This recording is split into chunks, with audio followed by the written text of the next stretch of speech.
Banyarwandakazi, mbanje kubifuriza umwaka mushya muhire. Ni impirimbanyi Ngetiri Sylvestre, perezida wa UPR Batabazi, ishyaka ryashize Imana imbere muri byose, kandi Imana yararishimye. Igizwe ahanini n'urubyiruko Imana yatoranyije kugira ngo turwanye imyuka mibi, kandi yaratwibitse. Uyu munsi rero muzi ko nagiye nababwiye ukuntu nari mu myuka mibi y'uwo mugabo, imyuka mibi ya Kagame n'abambari be, ibyo narabivuze. Uyu munsi ngiye kubabwira ko tumara kubirimbura byose, Imana ikamara kunyimika, yampaye inkoni ku itariki 18 z'ukwezi kwa 10. Nakomeza imihango irakomeza inyambika buri kimwe kugeza mu kwezi kwa 11 ku itariki 7. Ubwo nkimara kwambara byose, Imana irambwira ngo tangaza urupfu rwe. Tangaza urupfu rwe. Imana yarampaye ibuye rya Dawudi, rimwe Dawudi yakubise Goliyati. Nararikubise mu mwuka, igeze irambwira iti jya ku musozi ujye gushaka imbaraga zo kugira ngo zo mu mubiri. Ndagenda ndabikora. Rero ibyo byabaye ku itariki, narutangaje ku itariki 9 z'ukwezi kwa 11. Kagame Imana yamukuyeho, yamwishe ku itariki 30 z'ukwezi kwa 11. Urupfu rwe barugira ibanga kuko yaramajije kuvuga rya jambo ryo kwishongora kuri Kisekedi. Ariko aho gatoya dusubiye inyuma, nabwo yarabuze igihe. Urabona rero abyo mu mwuka umuntu yari gukubise, ntabwo ushobora guhaguruka. Ubwo rero yakomeje kugenda arwara. Inkotanyi zakomeje kugenda zibeshya ngari muri Katari yagiyeho umunsi umwe gusa bagiye gutangiza FIFA ni ya Illuminati. Kagame murabizi ko yaje muri Illuminati kugira ngo ni satani yamuzanye kugira ngo ahagarike igikorwa cyo bita revival kigiye gutangirwa mu Rwanda, cyangwa Imana kubigiye gutangira gukorera mu bihugu nk'uko yakoreraga muri Israeli, ikaba yarashimye igihugu cy'u Rwanda kariho ishaka gutangira gukorera imirimo yayo, ndetse n'abahagararira guhagararira izina ryayo mu Rwanda. Nababwiza kuri ngo na papa ntabwo agiye gukomeza kubaho kubera ikibazo kuko abanyarwanda nibo bagiye gufata, nibo bagiye kwambara agakiza ko kugira ngo bigishe ijambo ry'Imana, Imana igaragare mu Rwanda. Ibyo ndabizi mwarabyumva. So satani rero kimara kubona ko agakiza kagiye gutangira mu Rwanda, icyo bita revival, yahise izana Kagame. Niyo mpamvu mujya mubona Rwigema mutazi uburyo yapfuyemo, iramuzana bica abandi ku ruhande. Igitambo yatanze cya mbere cyari cy'abatutsi muri Jenoside, n'abahutu bose arabica kugira ngo ajyeho. Ubwo Illuminati biraje. Murabizi ko ari wowe ukora Illuminati yahawe igikombe, yahawe ingiro cyagiye muri Zambia, bigaragaza ko ari Illuminati ikomeye. Niyo mpamvu mwumva ngo ba Bill Gates, ba Tony Blair, ba Bill Clinton n'abazungu ngo n'abajyanama. Nta bindi niyo myuka mibi bahuriyeho. Niyo wari uyikuriye nk'umuntu washaka kugira ngo atangire ibikorwa by'Imana. Twihuse rero, umugabo yapfuye ku itariki 30 z'ukwezi kwa 11, apfira mu Bugesera. Indege z'abamushize ku butegetsi arizo zimwirasiye, yagiye guterekera ibigirwamana bye mu Bugesera nijoro, nibwo yapfuye. Imana yavuze ko imbwa izamu ry'imbwa ifite ubutwi bw'umweru kuko yafunze insengero n'ibiki no gutuka izina ry'Imana. Murabizi ko yahagararaga gato kati Imana za telefone, ati nayirase ku murindi. Imbwa yamuriye ku itariki ya mbere nijoro. Ku itariki ya 2 nibwo bamumenyeje kuko yagendaga wenyine. Urabizi bageze arabambara ubusa bakabumuza, bakagenda bagakora imigenzo yabo mu Bugesera. Ubwo rero baramubonye kubera ko yaramaje kuvuga n'ikibazo cy'u Rwanda cye kimaje kujya mu kibazo nyine cyo gifite ikibazo na Kongo, kandi yaratangije intambara adashobora guhagarika. Bahise babigira ibanga, bakomeza kubeshya. Tony Blinken yaragomba kujya kumureba umunyamabanga wa Leta y'Amerika, ntiyigeze amubona. Ntibavuganye mu nama yo muri Amerika, African Summit Leaders, ntiyigeze ajyayo. Nimba babeshya ngo yagiyeyo, murebe ku ifoto y'urwibutso, mujye kuri Twitter ya Kagame kuva ku itariki 7 z'ukwezi kwa 11 ntiyikora, kandi ni Twitter yakoreshaga buri gihe. Niba babeshya, ngewe ndababwira ninjye nabikoze.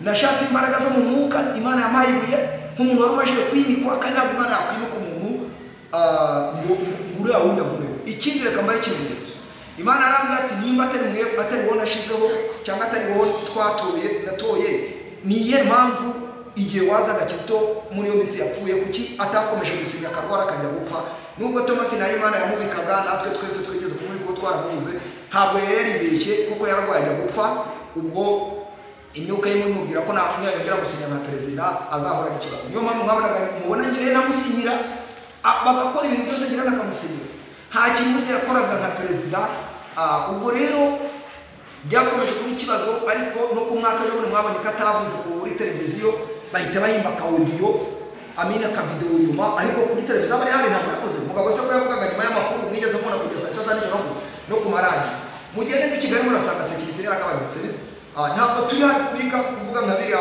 by'abantu bavuga nyuma cyashye inge nabikoze kandi nabikoze Imana ibintegetse nyuma yaho ejo bundi ngo bashatse kwimuka umukobwa we kuko muzi ko yari yavuze gazasimburwa n'umugore Ange Kagame Imana nayo iravuga ngo mushizeho urupfu rwe kuri Twitter ndabigaragaza umukobwa nawe yapfuye mu ijoro ryo mu bunani hose nka saa za nijoro zigiye kugira cyangwa zigeze ntabwo yarusimbutse Ange Kagame so ibyo mbabwira ni ibintu mushobora kugira ngo bakora investigation mukareba cyangwa anyete kuko ngewe ndakeka murabona ko nanarabitse kubera ko bagiye kuvuga Illuminati twayimazeho twarayiringuye imyuka mibi bakoranaga nayo twarayiringuye ariko se banyarwanda hari abantu bavuga ngo wenda nibyo ni ibinyoma ni gutumbira igihugu nka kijya cya Kagame yica abantu bageze mu bimpunzi mu bihugu bigeze nko muri 30 cyangwa 10 na bingahe n'ibyo hanze agakoresha amarozi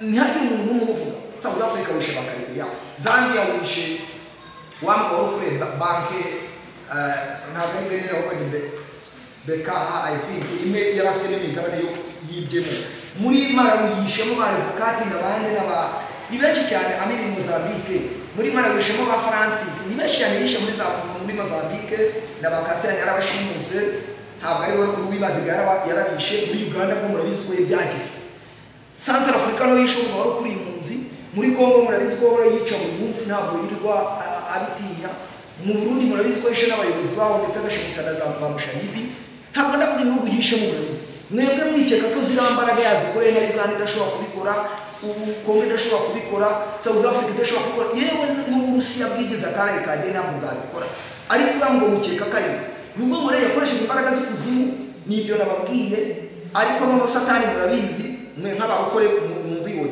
Satani ni umuntu wishe ibintu bye ntabwo bashaka kugira ngo ibintu bigaragare niyo mpamvu abarokore bashizeho iyo Imana hari ikiza gukoreye ngo ngwino umwaza Satani iyo uko mwaza Satani ko ari ibyo yaragufunye Imana gukoreye Satani arababara cyane so nuvuga ngo rero Imana nayo yaravuze iti uyu muntu wansebeje izina ryanjye akica abantu akaza gutangira igikorwa cyanjye ntabwo nzamutangaza gute yaravuze iti navuga ko yapfa ko kanya abanyarwanda bazaguhamba cyangwa bamushimire kandi ikivume n'ikigomba guhanga cyariwe n'imbwa ibyo ndabibabwira mubizi n'inkotanyi nazo ntabwo zifite inyungu kubivuga kuko zibivuze zizi ko FDL n'iyindi mitwe yabona Kongo zitinyura mugabo bahita bata none abaturage bazi ko baruke bakazikuraho so nabo rero nta nyungu bafite yo kubivuga kandi bari no mu byabo baramaje kubashira na Satani nayo nta nyungu ifite yo kumwara murabizi ko nta n'ibyayo yavuga kuko ishaka gukora mu bintu by'ijoro Satani y'uko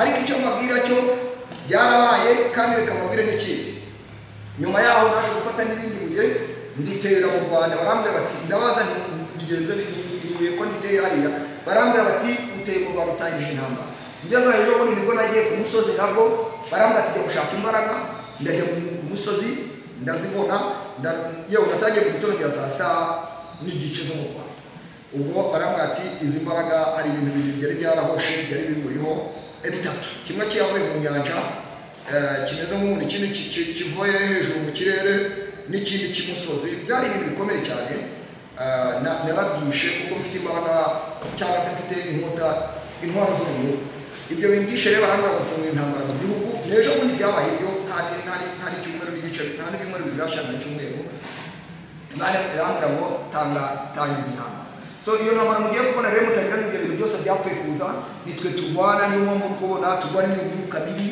ibiraho byose nibuka ko mbere nari nanditse kuri Twitter no kuri Facebook ndababwira ni bamwe abahunga ni muhunge bagiye gutemagura abantu bagiye kwica abantu nabi, especially wo mu bwoko bw'abahutu n'imiryango y'abatutsi ifite abavanye hanze.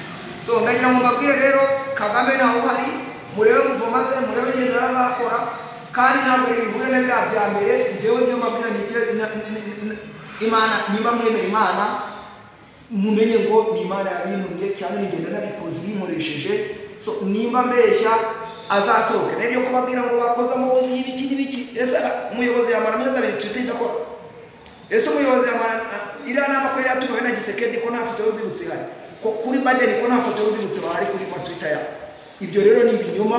Umugabo yarapfuye n'umukobwa we, ariko ntibashobora kubivuga. Kandi ugiye gukurikiraho ni Nyiramongi, reka mbikubwire, kandi ashobora kuba yarasubira kuri Twitter, ugiye kuzapfa we nta n'isambu kuba azabona, kandi uzahambwa n'abantu bato. Nabona ari amasasa ari kwiruka. Umuhungu we azapfira ahantu mu kibuga cy'umupira kimeze nk'umupira kirimo ibiti, ariko umwana abasirikare bamurasa ahereye. Uwundi w'umukuru we azaba ari gutwara imodoka yambaye ikintu kimeze nk'igitaburiya, nabonye arimo bamwice, ariko Nyiramongi we nta sambu uzahambwa n'abantu bato. Ikinangaza Kagame yahambwe n'abasirikare gusa, niko Imana yerekanaga. Gusa abasirikare barabasirikare nabo atari benshi mwirimbiri ngo nabonaga ari ahantu hameze nk'ikibuga cya basket, ariko abansobanuye barambwe ngo nirimbe bahamba munsi y'ibiti. Nabonaga ari abasirikare bwa mbere Imana ibinyereka urupfu, kuko iri runyereka bwa mbere ikanyereka imva, ikanyereka bacukura, ikongera nanone ikongera ikanyereka bishojwe byose. So nanjye rero nuko byagenze. Ariko icyo mbaza, mwe mukora investigation, mukora iperereza ryanyu, ntimukomeza gutinya abaringa. Ese kugira ngo ikivume kimara imyaka ingana? Se kuki mwumva ko umuntu atapfa? Umuntu agomba gupfa, ahora yarapfuye. Ni njye mbibabwira, nimba adahari, nimba hari najya ku mateleviziyo cyangwa nasohoka hanze agenda. Njye ntabwo nemera ko nasohoka kabiri akajya hanze mu bihugu bazavuga ngo ni ndahiro, kuko ntabwo azavuga speech, nasohoka agenda. Yarapfuye, niyo mpamvu bari kurwana kugira ngo uri kubona gushaka motivu zose kugira ngo batere Kongo, kuko ntibashaka abantu. Ikindi cya kabiri, ndagira ngo mbwire bari abantu bose muri bo, ni ba Antonio Guterres, ba Biden, bande bose, bari amazina ba Trump, bande bose, bari bose ni abakozi ba Illuminati. Illuminati ni umwana wa Satani. Nta munsi n'umwe uzabona bari abagabo bicaye ku ntebe bazigera bavuga ukuri, kuko bose mu bwami bwa Satani. Nigeze kubwira abantu bavuga ni Gisekedi birakomeye kuzarasaka Kagame, ubutegetsi bwa Kagame ngo bukureho, kubera yuko Gisekedi nawe ubwo yagiye kwimuka muri Illuminati. Niyo mpamvu muzi mwabonaga Fayulu ariwe wagombaga kuzatsinda amatora, ageze aho umuyobozi ukuntu agiye. Ashobora kubwira FDL cyangwa ikamucika ikarwana, ariko icyo nzi ko nta nsinzi izaba hari. Insinzi narababwiye ngo nyuma mwitegereze mu majyaruguru, mwibaze impamvu Kagame yashakaga kwica uyu muperezida w'umusaza, akica n'abayobozi bakirwa afunga n'imipaka, kandi Kayumba yari yaravuye. So nuko nabibabwira, ariko icyo nabasaba ni kimwe, nuko mudakomeza gutinya abaringa. Ikindi Imana iravuga iti mwihane, abahunga muhunge, cyangwa niba utanahunze mucukure imyobo muzihishamo, kuko namwe murabibona. Kandi inkotanyi murabizi iyo ziri kurwana ziba zica, kuko ibyazo ni ukwica, especially ubwoko bw'abahutu. Abahutu mwikomeza gushira ibiti mu matwi, mwumve iyi case. Yes, reka mbyemere muravuga mutubena mu kubeshya, ariko se kuki mudacukura na mumwobo mukishamo damana n'inama? Ese ntabwo muri kubona ibiri gututumba? Ndababwira ngo umugabo ntawe uhari n'umukobwa we, ngenda bibabwiye kuko ari ngenda bikoze. Iyo ndangiza imyuka y'ibindi nabibabwiye, mbabwira ko bwanyu yaze muri problem. Mbabwira ko narwanye nawe inshuro nyinshi mukuramo inzoka y'umukara ndayica, mbona amavuta ndamutwika na essence. Umugore yababwira ibitambo yaratanze, tutabutaremana ndabibabwira, ndarambe ndabibabwira, ibyo narabishoje. Mbabwira process ko byagenze, none mbabwiye ko ninutswe. Ikindi naje guhabwa no mu buryo bw'Imana. Imana yaranyibitse nk'umuntu ugiye guhagarara izina ryayo, kandi nyibuka ku rwego ntabwo mwabyumva, ariko icyo nzi ko yanyibitse ku rwego rw'isi, kandi muzabibona. Yabaye bashumba, iravuga iti yobora intama. Ntabwo aricyo twitoranyije, niyo gusa ibyo wenda n'ubwo mutabyumva aka kanya, ariko ibya mbere biba n'ibindi muzabibona. Gusa maje kwandika ibitabo 3. Twabonye ifoto ya Yesu Kristo y'ukuri igiye kuzaza mu Rwanda hariya. Yesu Kristo ntabwo ari uriya bavuga biriya bya Illuminati, bya Papa Illuminati. Niyo mpamvu ubona yisha abasengeri n'ibicyo akirwa ashimaniza Kagame. Waba utari Illuminati ugahagarara n'aba Illuminati ntibashye. Nanjye ubwanjye imbaraga Imana yampaye ureba, uhagaze iyo ngeze mu ikaritsiye irimo abarozi barashya, iyo ngeze mu rusengero abantu bafata imbaraga. Ntabwo imbaraga mfite ndakeka ntabwo na Pawulo ntabwo yigeze azigira kubera imbaraga Imana yanyamitse. Ndavuga izo ngendana nazo, izo mu mwuka zo zirarenze kuko Satani mugeraho, ntabwo babeshya mugeraho, kandi ibyo nishe byo ni byinshi. Ruminati narayirimbuye, ntabwo babeshya, muzagende murebe ibimenyetso byo nubwo Satani ahisha. Narababwiye ngo byari ibisimba bitatu bivuye by'ingwe bivuye mu imusozi, kimwe gisa n'intare, ibindi bitatu bivuye mu nyanja, kimwe gisa n'intare. Icyo cyanyuma nagisanzemo amabendera y'ibihugu, nsangamo n'intuza, nsangamo n'ibiyoka n'igikeri. Ibyo rero icyanyuma kivuye mu nyanja nicyo nasanzemo, ariko ibyari kane byo bivuye mu nyanja. Hari n'ibindi bivuye mu nzozi. Satani agaba mu misozi, akagaba mu nyanja, akagaba no mu kirere. Hejuru mu kirere akirayo no hasi no mu nzu. Ibyo byose narabirimbuye. Ruminati nta igihari ngo zababiri, ahubwo ariho babaye agenti, ariko ntayo uzabona byamenyetso byaho nta bihari. Ibi rero ndabibabwiye kubyemerera uburenganzira bwawe. Ubu urabona bari gukora ikintu bita free marshal, kandi nacyo turi kukirwanya. Ni ukuvuga ngo Imana igiye gutangira mu gihugu cyacu, kandi ubwo buhanuzi murabuzi. Nta bandi rero ni twebwe Imana yashyize imbere. Ikirangantego cyacu murakizi, in Jesus name we are the winner. In Jesus name we are the winner. Nicyo twashyize imbere. Imana yaturangije gukorana n'urubyiruko, abaciye bugufi, abatari barebare, abadafite amafaranga iwe, kandi urubyiruko rukiri abana bato b'u Rwanda. So banyarwandakazi, icyo nababwira ngo mushishoze, ariko icyo nababwira ikindi nababwira ngo murinde umutekano wawe. Ushobora guhunga ukavuga ati reka mvuye mu gihugu ndebe uko biragenda, reka ncukure umwobo wo kwishamo, especially ndavuga abahutu cyane n'abantu bafite imiryango y'abatutsi i Rwanda, Kagame wo muri opposition. So n'abantu rero hari uburyo bw'ubuti kukera bubivuze gusa. Izi mbaraga za Satani zihumanya abantu ku buryo badashobora kumenya mu bitekerezo. Ushobora kwandika ibintu bikabije. Niyo mpamvu Kagame yicaga abantu ugasanga isi ntibyitaye, kubera iki kora kuzira imbaraga za Satani. Ntabwo imbaraga z'umubiri zashobora imbaraga z'umwuka. Burya dutegekwa n'ibyo mu mwuka, ahubwo vuga ngo ikibazo iyo ufite imbaraga z'Imana zikubita zira za Satani, kuko icyo mu ijuru gitsinda ikikuzi. Ariko mu gihe udafite imbaraga z'Imana ntushobora kwirwanira, ntabwo wakwirwanira. So rero ntabwo mwabimenya, kuko Satani arimo, ntabwo ashaka kumwara, ntabwo ashobora kumwara, ntabwo ashaka gutsinda. Nubwo ashaka kugira ngo bibe, ariko ntabwo ashaka kugira ngo bigaragare. So bavandimwe, inshuti, ni perezida wa UPR Ndabatabaza, kandi ndabashishikariza kugira ngo muze muri gurupe yacu bita Twemeze Jenoside yakorewe Abahutu. Turayifite n'amateka nyakuri mu Rwanda. Twe turabyemera kuko Abahutu barapfuye bakora jenoside, kandi nta kindi bazira bazize ngo nuko ngo bakunze Imana, ngo yuko ngo Imana ngo ariyo ishaka kuzanira revival muri kiriya gihugu, ikoresha abagome nka ba Kagame ngo babice babahumbaho. Niyo mpamvu ubona isi muvuga ngo ariko ni kukitwara. Ubundi se ko ni iki? Abo bakozi bose ni ba Ruminati. Abo bantu benshi bari muri ba Ruminati. UNHCR ni Ruminati. Ibi mbabwira bafite ibimenyetso. Ni ba Ruminati. N'abandi za OMS, ibi byose bishami mureba aba perezida wo kwisi. Muzibaza ngo kugira yica kwigamba kwica umunzi. Ubu se ripoti mapingi bihe. Ubu se BBC filime za BBC, igitabo cya Judy Livani mubona ko hari hingo irangwe mugira ngo isobanura iki? Ubu se amaraporo yose yakozwe ntibayari bamubona batabitse mu kabati.